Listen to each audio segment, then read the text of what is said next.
All right, so last class we just talked about identities, things that are equal, and now what we're going to do is we're going to use things that are equal to simplify expressions. All these expressions do not have equal signs, so you can't do things like multiply both sides or divide both sides to get rid of things.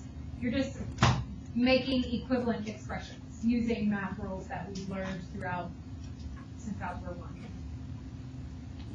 So I look at cotangent x times tangent x, and I want to start thinking what those are equivalent to and maybe switch some stuff out to make it easier. Does anybody know what cotangent x is equivalent to from our notes? 1 over tangent x. It is also equal to cosine over sine x. You just have to decide what way you want to go. I'm thinking 1 over tangent x multiplied by tangent x might give me the least amount of work, because what happens when you multiply those? Tangent x over tangent. They just equals 1. So now it's simplified. So example 2, cosine squared x plus sine squared x. That, in that big list of 9 Pythagorean identities, that one was the first one. Cosine squared x plus sine squared x is equal to 1. So I don't really have to do anything there. That's just equal to 1. Do you know where I'm getting that from? That list that we had, it's that first one. So, Go ahead. I was going to ask maybe if I had the U in it, and it was an identity, but it doesn't. No, the u is just a different variable instead of x. Most of these are x's. One of them's u. All right, when I see one that looks like this, because cosine x doesn't really have anything that makes it simpler, and 1 minus cosine x is not on the Pythagorean chart, because everything on these Pythagorean identities is squared. So when we see 1 minus cosine x, there is no squared. It does not go on that chart. So instead, I'm just going to FOIL these together. I'm going to use the distributive property, FOIL these together. We get 1 times 1 is 1. 1 times cosine x, so plus cosine x. Negative cosine x times 1 is minus cosine x. And then negative cosine x times positive cosine x is minus cosine squared x. And yes, this was a difference of squares if you were thinking factoring wise. They're also called conjugates when they're exactly the same, one's plus and one's minus. And when you multiply them together, the middles always cancel out. So those cancel out. And we get 1 minus cosine squared x. And then we go to our Pythagorean identity chart, and yeah, that one is equal to sine squared x. Yes. Are you going to give us the 9? Yes. You're going to give them all 9. I don't want you, when you find out what Monday's going to be like, we don't have time to memorize those. You got enough to do on Monday. That's when you're going to actually be doing the proofs with this stuff. Okay. Monday would be a bad day. All right, next one, 1 over sine squared x minus 1 over tangent squared x. Having fractions is not simplified. If possible to get rid of them, we're going to. Cosecant squared x minus tangent squared x. Okay, now, you may have had a different idea than somebody who yells something out. I'm letting you know there are multiple different ways of doing these. So I'm going to write down what you said. But there are different ways of doing these. You might be sitting next to somebody who totally does it different, and you both get the same answer at the end. So, Evan, you said cosecant squared x minus cotangent squared x. How do you know equals something? So then we go to our Pythagorean identity chart, and cosecant squared x minus cotangent squared x is one of them, an equal sign.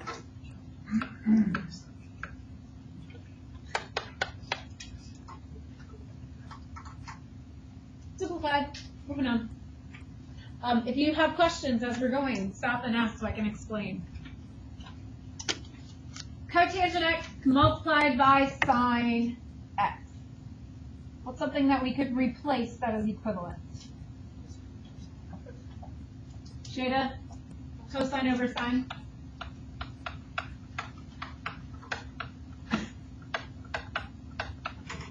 And why would we want to do that? Cancel. Simplify.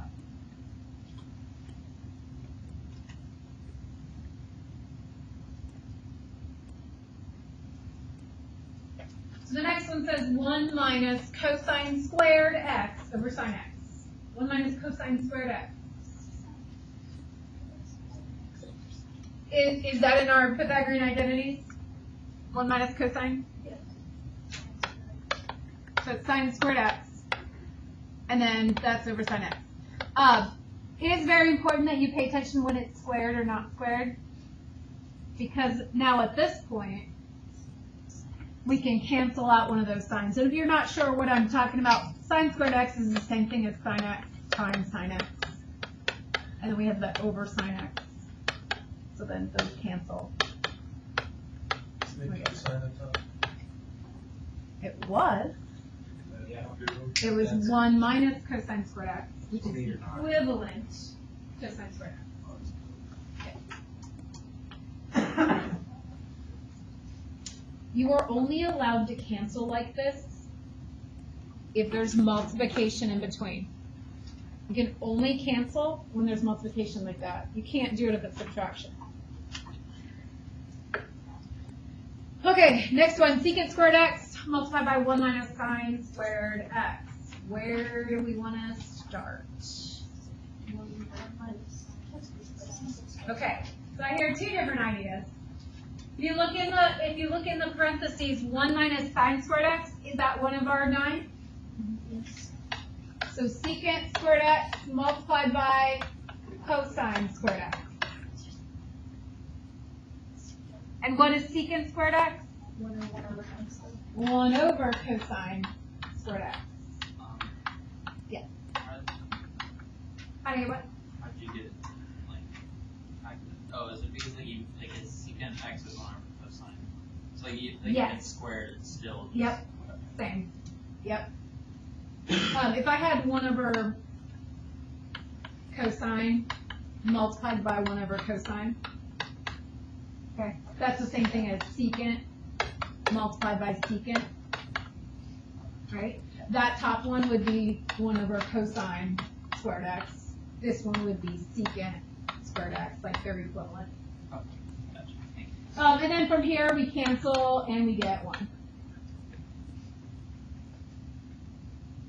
I'm going to give you a minute to try the next one if you haven't tried any on your own yet. People were yelling some out. So if you haven't tried any on your own yet, try the next one.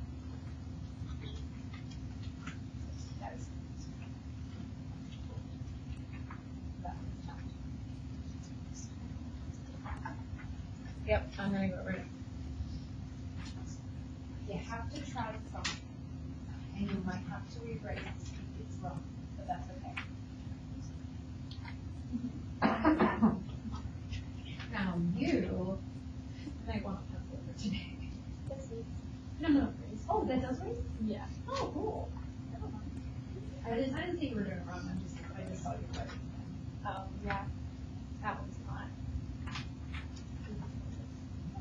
I took it from mom. I don't know you like can't provide it very often. So what's do we have it in our notes? I looked that one.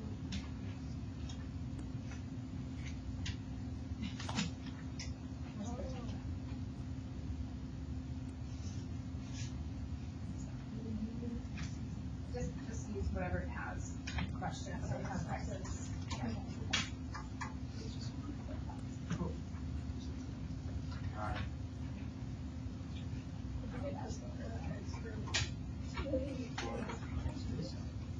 Yeah. So the one that's you got sine squared minus 1. But I think that's fine. Not quite. You're close. It's not quite. Oh, no. Okay. This one's not quite. Not quite on that one. And there's a trick to it, but I gotta show you the trick, or you might not think of it on your own. Alright, this one here, we did cotangent is cosine over sine. And then secant is 1 over cosine. And then sine is sine. Cancel. 1. I didn't do that. Oh Yeah, mine was. yeah, yours looks way worse. But But you still got the same answer. But did I get the same answer as I guessed one, or did I get the Oh. same answer? You guessed. I don't know. I didn't guess. But look at my. I'm work. coming. I'm Mine, coming. right.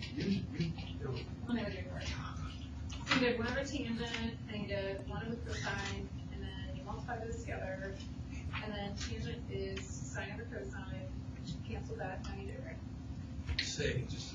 What about? Yeah, there are different ways of doing these, and you might pick the longer way. Sometimes. All right, this one. There's a few different ways we could do it. What do you guys think? What do we think? Cosecant is 1 over sine Okay. squared. So you're gonna replace that?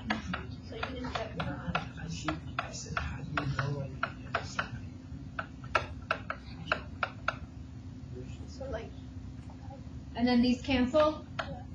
So we have sine squared x minus 1. Is that one of our Pythagorean identities? but you can figure it out. Like, with the- Okay, so this is not one of the Pythagorean identities, but it is close to one of the Pythagorean identities.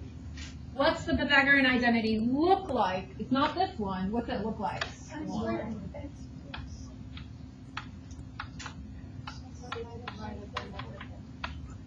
Oops, it is. That was terrible.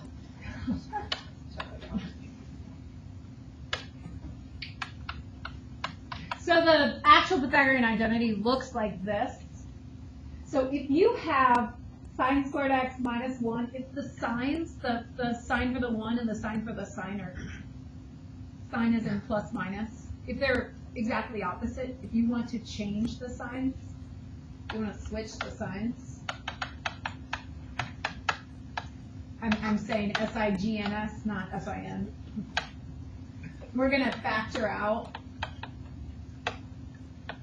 -1. So we're going to rewrite this as -1 parenthesis, and then you're dividing both terms by -1. And that's going to give you a +1 minus a sine squared x, which is what the Pythagorean identity says. So I'm going to bring down that -1 and replace this parenthesis with cosine squared x. You can just multiply by negative 1. You cannot just multiply by -1 because there's no equal sign. So we can't change the value, we can just manipulate it and make it look different, but we can't change the actual value. So you divide by negative 1. I factored it out. It didn't go away. It's still there. Right. I divided it out, but I put it there still. So I just undistributed it. But it's still there, so that value is still there. Yes. So you're always supposed to end with like negative cosine or sine or 1. Always. No. You can't have like we had sine squared x minus. If you can simplify it, you have to. So there's the hard part, is just doing over and over again so you recognize when you've simplified it far enough. Okay? I think after you do this assignment, it'll become a little bit more clear. And then definitely after the next assignment. All right, this one, sine x, tangent x, plus cosine x. Any ideas? Changing tangent? Okay, so then we have sine x, and then tangent x is sine x over cosine x, plus cosine x. Yeah. So I get sine squared x over cosine x plus cosine x. How do I add those together? You multiply. Common denominator. So I need to multiply cosine x by cosine x over cosine x. So I'm multiplying by a value of 1. It's not changing the value, it's just changing the appearance. I'm multiplying by a value of 1. So now I have sine squared x over cosine x plus cosine squared x over cosine x. Oh, and that's just 1 over cosine. You're jumping farther than I'm going, but I will go there in a second. So then when you have like denominators, we combine the denominator and add your numerators, and we get sine squared x plus cosine squared x. Which is a Pythagorean identity? Squared x plus cosine squared x. It's the very first one. Sine squared x plus cosine squared x equals 1. And what is 1 over cosine x? Secant x. And then that's simplified all the way. I have 2 more examples that aren't in your notes, but I added them because they're just like questions in the homework that everybody had questions on. So if you want to just like use the back, I got 2 more examples that might be helpful for you in your time out. So these aren't in the notes, I just added them because I had multiple questions on these kinds earlier today. So we have cosine squared x over cotangent squared x. There are different ways of doing this. But let's pretend that we decided to take cotangent x and make it into cosine squared x over sine squared x. Let's pretend that's the way that we decided to go. If I have a fraction inside of a fraction, how do I simplify that? Right, so instead of dividing by a fraction, we're going to multiply by its reciprocal. So I'm going to take cosine squared x and multiply by sine squared x over cosine squared x. And I'm just get sine squared x. Whoop.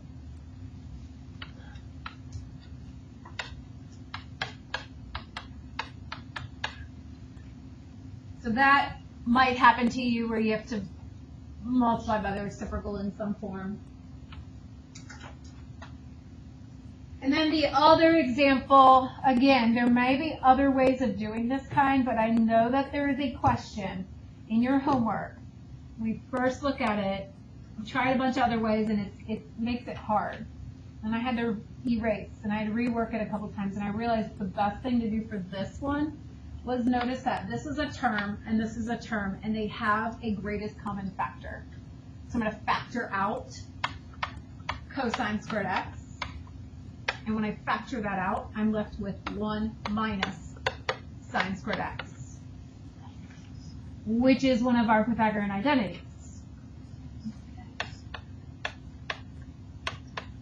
So 1 minus sine squared x is the same thing as cosine squared x. So here's another question I had is how do you multiply those two together? To the 4th. That's how you multiply those together. You put the 4th, yeah. So this is going to be fun. I actually like this as well. It is like solving little puzzles.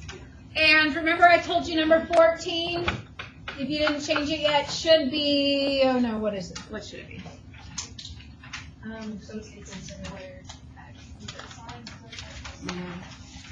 You just have to change the secant into cosecant. So number 14 should say sine squared x cosecant squared x minus sine squared x. That's what number 14 should say. So I'm going to be available to you if you get stuck. But if you have a question for me, if I come over to you and you say, I have no idea what to do, my first question is, what have you done? So I want to see on the paper what you've tried. Don't erase it before asking me to come over and help you. Don't erase it. Leave the work there so I can see what you've done. I don't even know.